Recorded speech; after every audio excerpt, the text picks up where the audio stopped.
Henna பவுடர்ல filters சொன்னா என்ன புரியுது உங்களுக்கு? அத ஜலிக்கிறோம்ல. எதுக்காக அதை ஜலிக்கணும்? இந்த பவுடர் வந்து எங்க வாங்கணுமோ அங்கதான் வாங்கணும். ஊட்டி ரோஸ் சொல்றோம். ஊட்டில மட்டும் தானே அது சூப்பரா குவாலிட்டியா ஒரிஜினலா கிடைக்குது.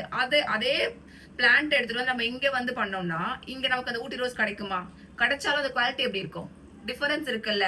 சோ எந்த இடத்துல அது வளரணுமோ அங்க வளர்ந்து கிடைக்கும் போது மட்டும்தான் அதோட குவாலிட்டி வந்து பெர்ஃபெக்ட்டா இருக்கும்.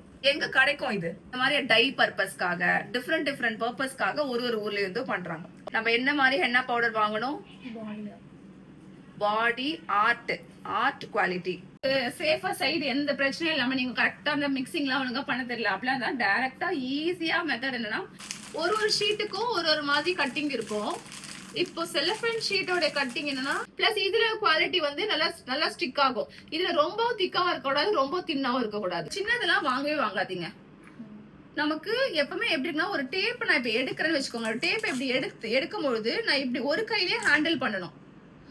இல்லன்னா நான் என்ன பண்ணுவேன், இதை வச்சு இழுக்கலாம், எனக்கு இதுவும் டிஸ்பென்சரும் முன்னாடி வரும்ல, அப்ப நம்ம திருப்பி ஒரு கையை வச்சுக்கிட்டு பண்ணிட்டு இருக்கோம். நமக்கு டைம் அந்த இடத்துல எல்லாம் வேஸ்ட் ஆகும்.